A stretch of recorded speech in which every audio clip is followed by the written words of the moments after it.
Okay, good morning. Ito yung bago natin kakabit sa ADV 160. So yan, shoutout nga pala. Anong pangalan niya, sir? Justin. From anong lugar po, sir? From Las Piñas. Ayan, mga suki natin, mga taga Las Piñas, shoutout po sa inyo. So ito yung kakabit natin. Re-replace natin tong switch ni sir. So ito talaga pang CB 150.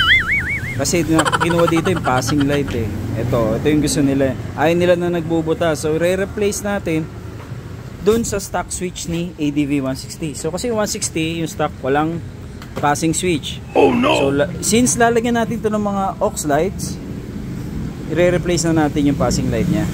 So ito yung kakabit natin. Upgraded na rin to. So rekta na lang to, plug and play na lang. Yan, sasalpak na lang natin yan dito. Yan, andito yung mga socket nya. Papalitan natin, hugutin natin yan, tapos yun yung ipapasok natin. Tapos papalitan na, upgrade din natin to. PIA dual horn. Ito, retain natin yung stock horn para may option si sir. Tapos kakabitan din natin ng ayan, TDD Night Ranger 80 watts. Asan na yung Zenlo natin? So ayan, saka yung pang ilalim ni sir, yung reserve niya na ilaw. Kasi si Ranger medyo medyo malakas ang buga. So kailangan ni sir ng pang city driving, which is yung Zenlo na 60 watts. So update ko kayo pagka nabuo na namin. Ayan, tignan nyo sila, 4 ang gumagawa. Saglit lang, tapos to. Ang galing! Ang galing! Ayan, ito yung nalagay natin sa ilalim. Zenlo X1 60 watts. Sa labas, Ranger. Right. Ito yung proper mounting ng Ranger. Yung ginagamitan namin ng aluminum alloy na bracket. Ayan, para mas maitutok natin kung saan mas maganda itutok, maiporma ng maayos. Kasi pag binutas natin, hirap eh, nahihirapan kami, madalas paling yung ilaw.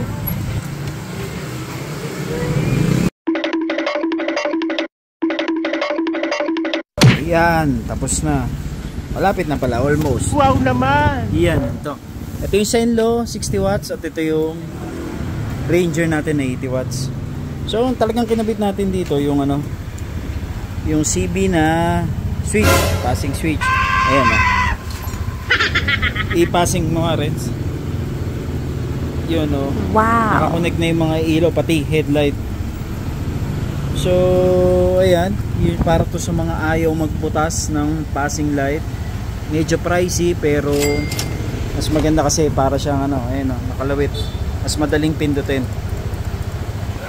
Ayan, tapos i-showcase ko rin itong mga gawa namin na wires. Ayan, Japan wires, Japan relay. Ayan, compact, hindi pinapasok ng tubig to.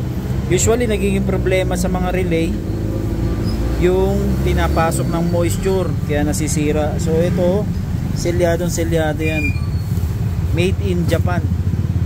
Naka-shrinkable tubes yan.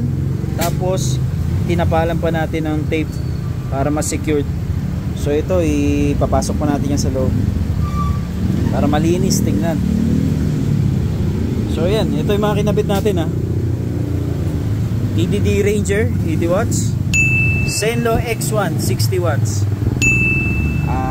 Red Moto Shield Sports crash guard, powder coated matting, saka slider. Yan, palagi yan. Tapos ito, side mirror. Yan, titingnan mo, ito rin yung nakakabit sa motor ko Nemo na version 4, tama sir? Yan, version 4 na Nemo. Tapos 2827 na CP holder ni Motowolf. Yan yung may shockproof na. Ang maganda pa dyan sa 2827 na yan, meron siyang lagayan na ng GoPro dito. Pwede mo lagyan ng GoPro, ready na. Tapos ito, K3 face enhancer, powder coated. Sa upuan ni sir, smoke deluxe seat, carbon, all black, K3 optimum bracket, tire hugger. Ayan, tapos yung Niura na 25 liters na Raptor version 4 na to Ayan nakikita mo, iba talaga si Raptor, bukod tangi. Alright, yan mamaya papakita ko sa inyo yung finish product natin. Alright, salamat. And tapos na ang setup natin sa EDV ni sir. Ang problema, may pinadagdag si sir. Hindi pala problema, pabor pala sa amin. Ito ang kapakabit ni sir, signal light grill. Ang problema dito, baklas lahat yan. Ito, dahil nasa loob ang tornilyo niyan eh. Kakalasin natin, unlike dun sa ibang signal light grill, sinasalpak lang dito. Kaso nananakaw yun. So ito, kailangan pa nilang baklasin yung motor bago manakaw to. Nahihirapan sila. So ganun din sa likod. Baklas yan. Kakalasin natin pati yung mga sakit ng signal light. Kailangan natin hugutin to. Alright.